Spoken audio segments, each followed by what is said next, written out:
I'm Garrick Francis. This is the Inheritance to Income podcast, where we help families, founders, and leaders move from legacy by default to legacy by design. So it's crafted in wisdom, not chaos.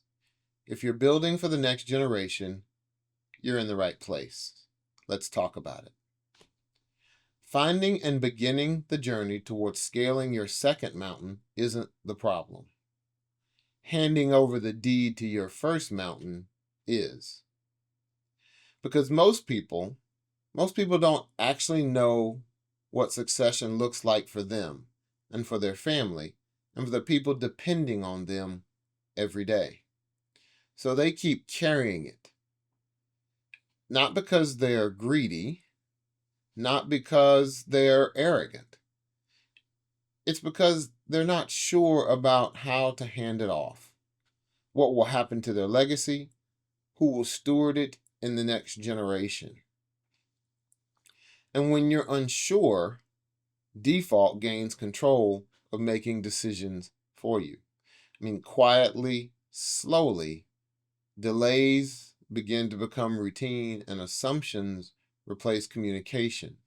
Momentum slows to a crawl. Today, I want to give you a way out of that. A way for founders and leaders to design transition for their families and their organizations with wisdom, not chaos.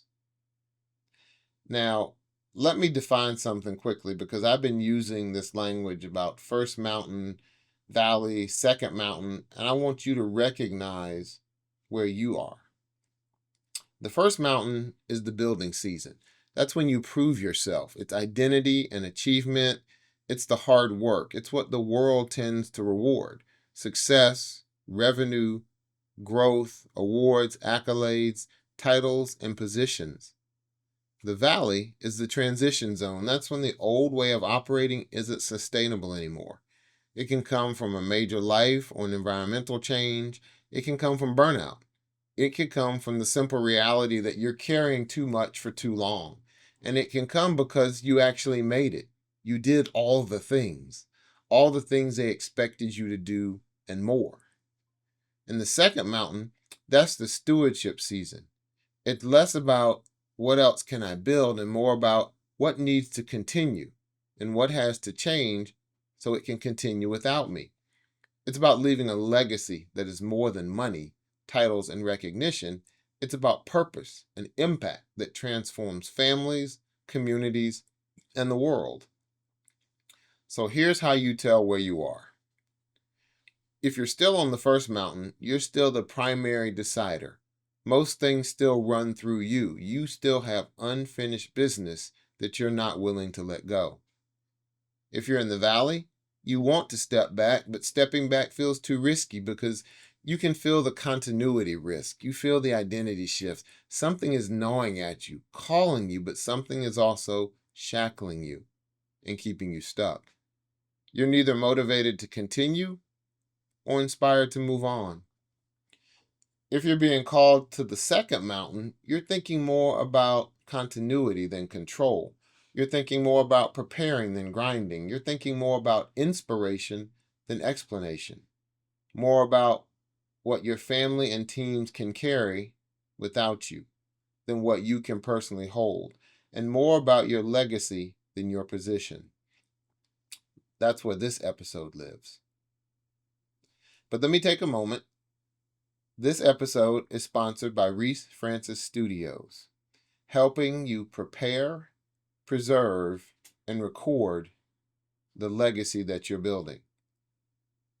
If you need videography, photography, and editing, contact Reese Francis Studios at reesefrancisstudios.com or click the link in the show notes below.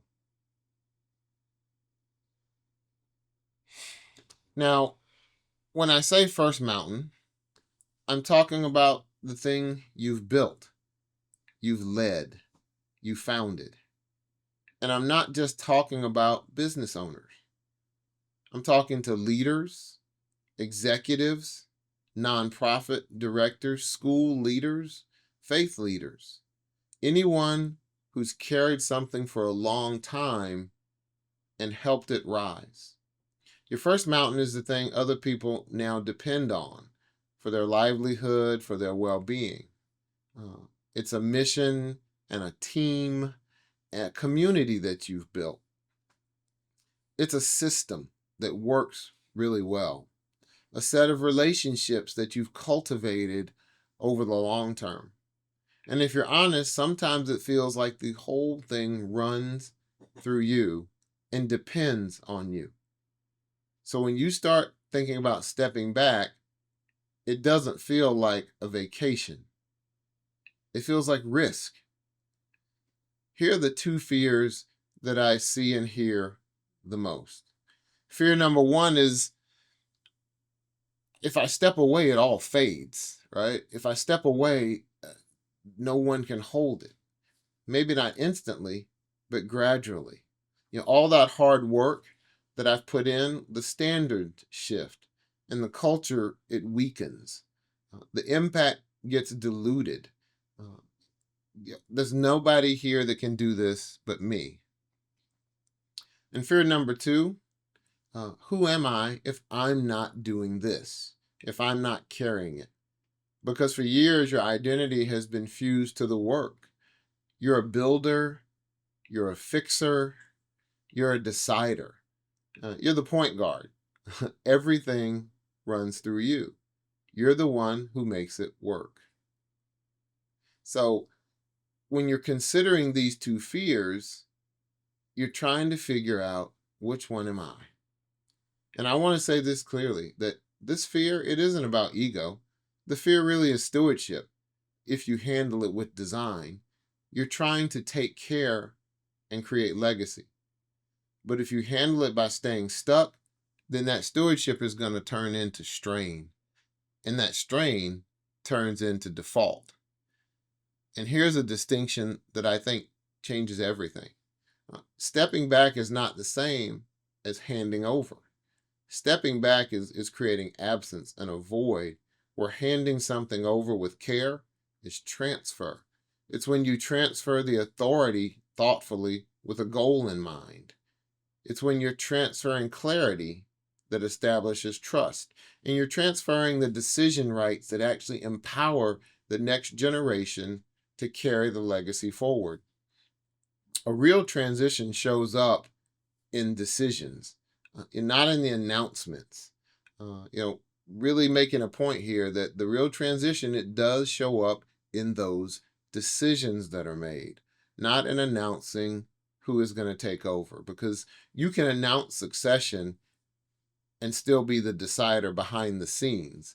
That's when you just can't, or maybe you just won't let go. And everybody knows it. Your family knows it. Your team knows it. The people around you know it. And the successor actually knows it too, which means the successor never becomes real. They never claim the authority that comes with the title. They become symbolic. And symbolic succession, it collapses under pressure. It just can't withstand. I remember working with some organizations over the years where they had great founders, the Advocacy Institute, leaders, great vision, great impact, but it seemed they were unclear about the next generation of leaders and how the mission would evolve, or if the mission was necessary.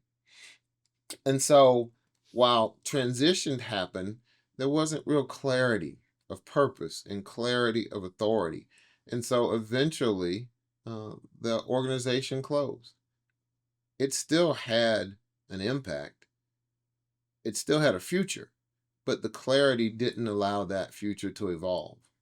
And I've referenced before my family's business, Irving Swain Press. Leaders step back without designing authority or falling ill. And when that happens and no one has been given the right and the authority and the trust to move forward, everyone says we're ready, but no one really has the authority to decide. Decisions really, they stall, and stress rises, and camps form, and people doubt the successor. The mission doesn't crash, it just fades away. and when you turn around, it's gone. The organization closes, not from malice, not from default, but it just happens. Default ends up creeping in and deciding. Now, let's talk about the part that most leaders avoid, the family system. And when I say family, I mean your household, the people who support you every day. I also mean the people who carry meaning and power around your organization or your workplace. They're co-founders, they are partners, executives, people who you've worked with for years. If you have a board, they may be board members or trustees of your organization. They're elders. They're people who you turn to when you want to grow. Executive teams, key stakeholders, because the truth is, succession isn't just an operational decision. It's a relational decision. It's a family decision. It's an identity decision. And it's a legacy decision. Here are the 4 realities that show up in almost every succession situation. Somebody wants to take over. Somebody does not want that responsibility. Somebody wants the benefits without all of the burdens. And the most expensive one is silence. Nobody steps up. Silence is not alignment. Silence is not agreement. Silence is unprocessed reality that no one is prepared to take over. And if you don't process it on purpose, it gets processed through lots of conflict later that can eventually harm the organization. So here's a tool. This is how you move from uncertainty to design. I call these identifying the transition gaps. And there are really, 5 transition gaps. I want you to actually circle your top 3 as you listen. 1 is desire. Do they actually want the responsibility that you're granting them? Not would they take it if something happened, not would they take it if I leave, not would they do it to make you happy, but do they really want the responsibility and the authority? Gap 2 is capability. Can they actually do it? Do they have the skills that it takes? Not just the potential, but have they been prepared? Do they have the present capability or a real development plan that will get them there? Gap 3 is authority. Are they truly empowered to decide? Or do they still need to run everything through you? Gap 4 is credibility. Do the people around them trust them? Does the staff trust them? Does the board trust them? Do family members who will come on board trust them? If it's a church, does the congregation trust them? Or the community with the organization? Do clients and donors and funders trust them to lead? And gap 5 is timing. Is the transition aligned with readiness? Or is it being forced by urgency?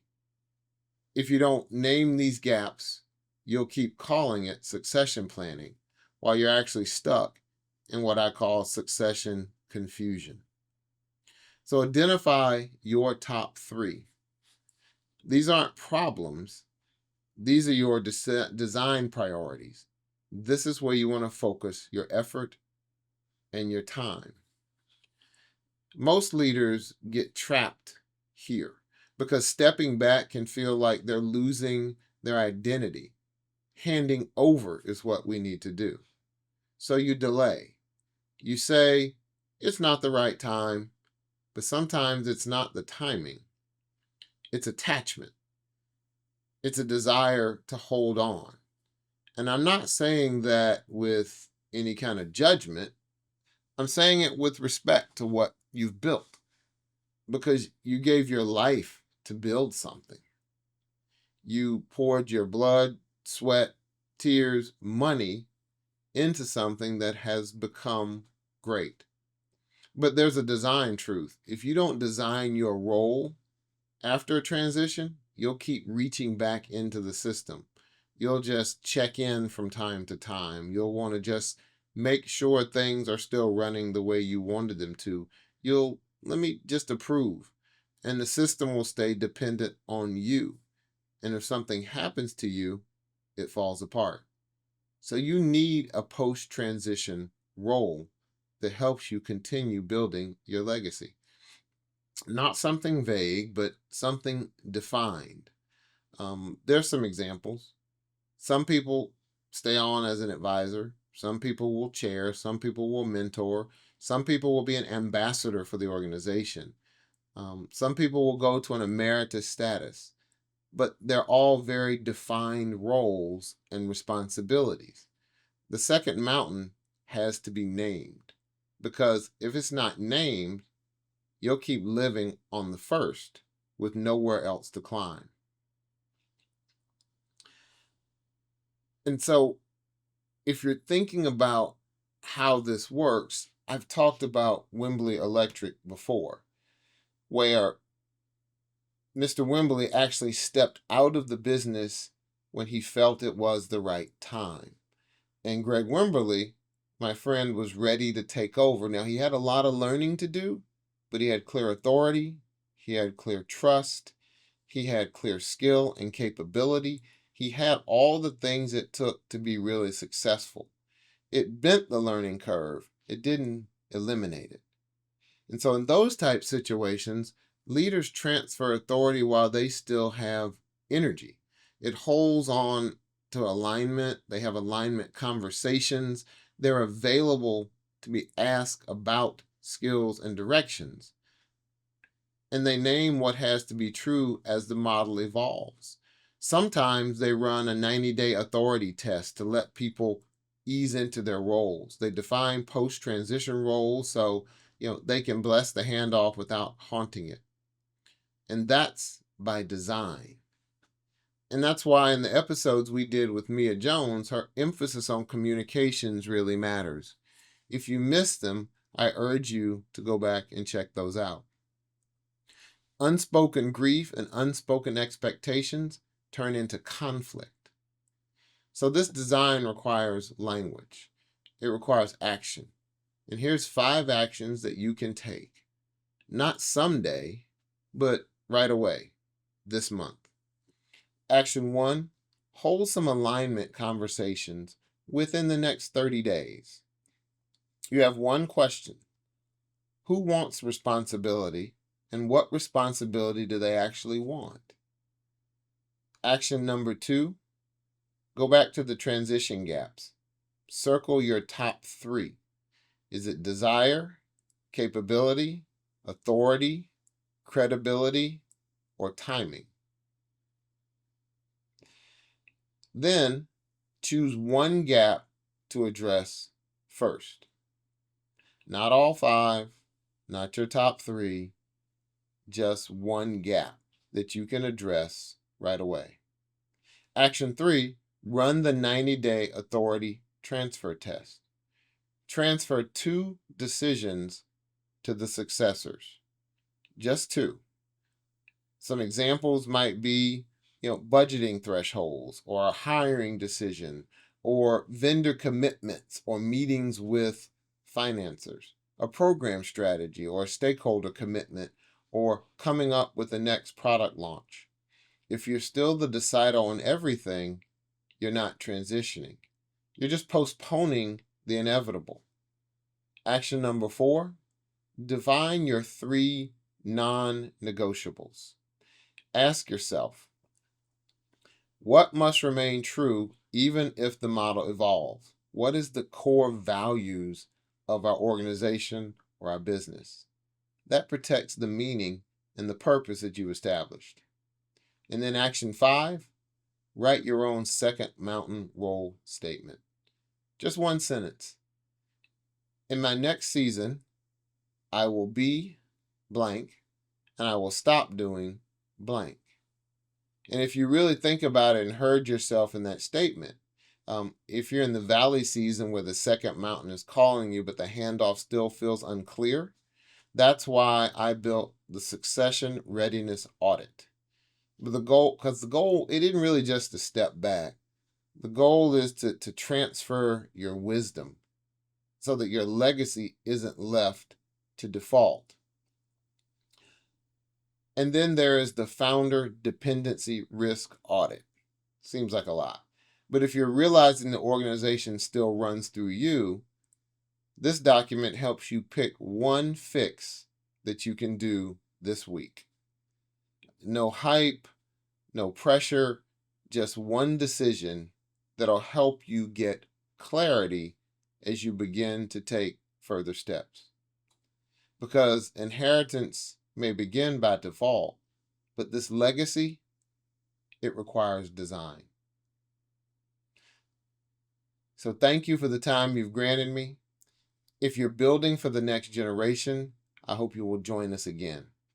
I hope you'll take the time to hit the 2 downloads we have for you, the succession readiness and the founder dependency audit.